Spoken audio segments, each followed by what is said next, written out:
So we're here for the part 2 of the season 5 reunion of Married to Medicine. What is going on, you guys? Before I get into the review, I just want to let y'all know that I had my very first day of therapy. Me and my mom went, and there were a lot of tears flowing, not from me but from her. But you know, the last video that I did before I did this one, which was the Bitch Are You Serious, and I gave y'all a story about my school bullying. I even highlighted a lot of events that happened during that time. That was very therapeutic for me, and it kind of helped me prepare myself for therapy.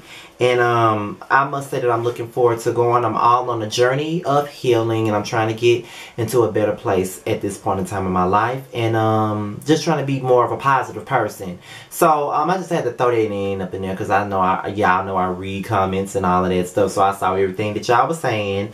Just because I don't comment back, or I may not like a comment or something like that, does not mean that I don't read it, because I read every damn thing. Okay.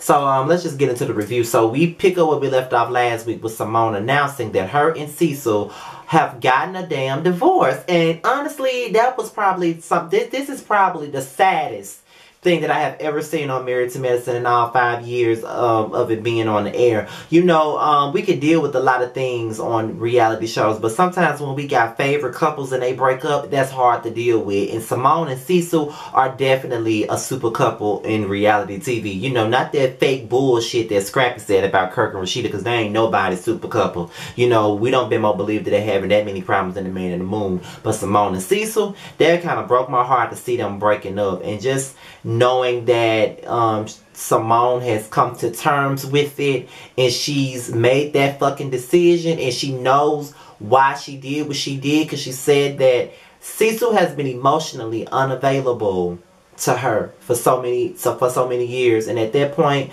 when a person ain't willing to do the work, you got to let it go. All relationships, whether it be friendships or a marriage, it all has to come to an end at some point. Everything has a finish line to it. Life has a finish line. Everything has a finish line. And at some point, you got to understand some things just aren't meant to be what the fuck they are. And that's exactly where I'm at right now. Not going to get into that though. But some things have to come to an end. Some things end before they even start sometimes. You know what I mean? So that's just what it is. And the stuff that Simone was saying about her marriage, Quad felt it in her spirit about her marriage with Dr. G. She felt like she was looking at herself in the mirror, and of course, you know, she started crying and all that shit. So we move on to the guys of the show. And, you know, Cecil addressed it. And he was like, you know, he loves Simone. And, you know, at this point, when two people aren't willing to play the game, or not really playing the game, but aren't willing to do the work, then the marriage suffers. And it does suffer. You know, a relationship or a marriage is with two people. Two people only, not three, not four, but two people. And it takes two people to make sure that a marriage is stable. You cannot let one person do all the work. And not only does that happen in a marriage, it happens in a relationship.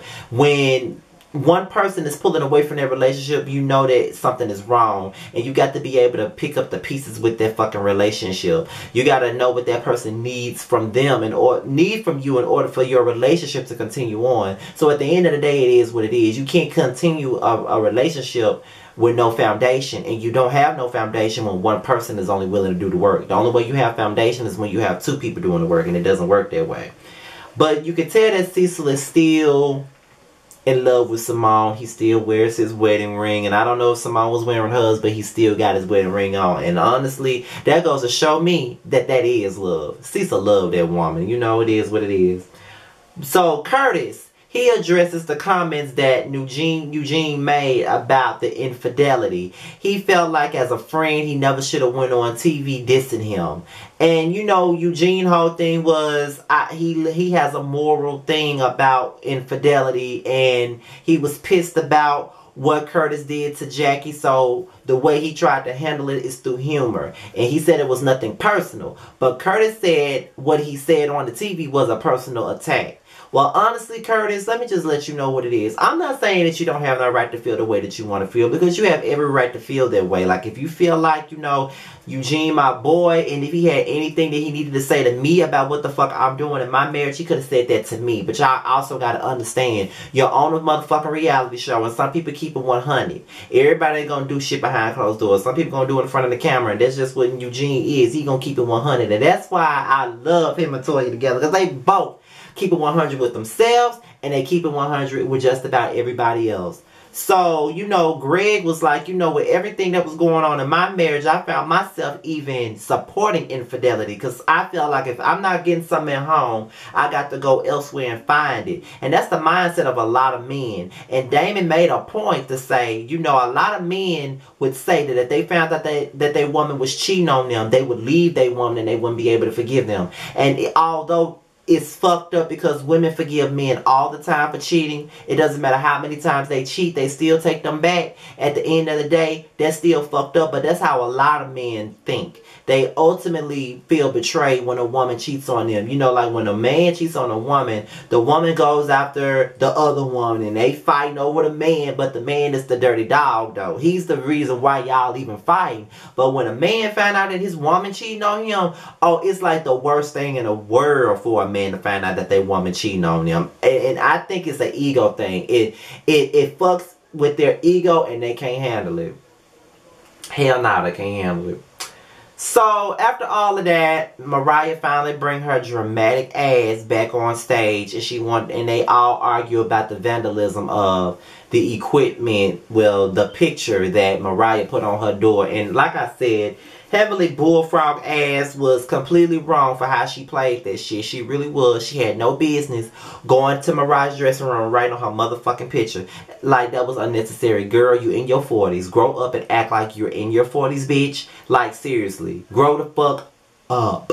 Seriously, Heavenly. Like, but my thing about it is, Mariah get on my nerves because she always want, like, a church choir to validate her points.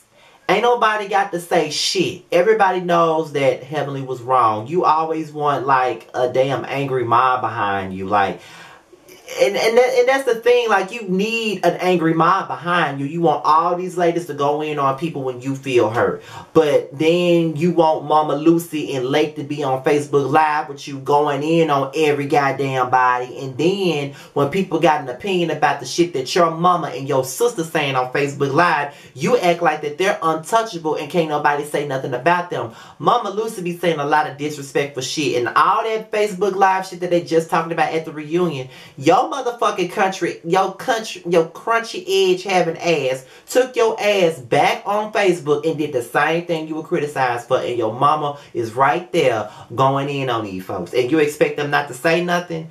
I don't like Mariah with that Mama Joyce complex. Girl, bye. Okay. So Jackie and Curtis, you know, Jackie reveals that Curtis has moved back up into the bedroom with her, so things are going, you know, they're working towards healing. They're not at the best place, but they're trying to heal. And you know, Jackie says, sometimes I get angry, sometimes I'm hurt, and sometimes I'm fine. You know, we have better days, but they're not always great because I still have to deal with it. And when you're dealing with marital issues in front of the world, it's a lot to say, it's a lot to deal with, because everybody got something to say. Your social media always blowing up. Everybody got a fucking opinion. So when you're going through stuff like that in the public, it's hard. So we're going to talk about the last thing, which is Quad and Dr. G. Now, Quad keeps saying that she wants a lot from her fucking husband, and her fucking husband asks her ass what the fuck she want from him, and she can't tell him. She want to write shit down on notebook paper and quote lines out the next Tyler Perry play, and that's just not the way things work. And I'm sick of, I'm just really over Quad potato head looking ass. I'm over her. And y'all know I love me some Quad, but I'm just done with it. Like, tell the man what the fuck you want. Stop beating around the bush. And like I say, it's making you look like you were only there for the motherfucking paycheck, and you should not be there just for the paycheck, bitch. Like, grow up, Quad. Like, you can't even tell this man what the fuck you want. But at the end of the show, however, Dr. G said that something happened with him and two other women and his friend. Can't wait to hear that on the part 3 reunion. But that's my review. Follow all my social medias at the bottom. Make sure y'all follow me. I do follow back. And if I haven't followed you back, DM me on Instagram and let me know. Make sure you rate, comment, subscribe, and share this video. And just continue to support me. And the next time y'all see me will be for my Real Housewives of Atlanta video. This is Scotty signing off.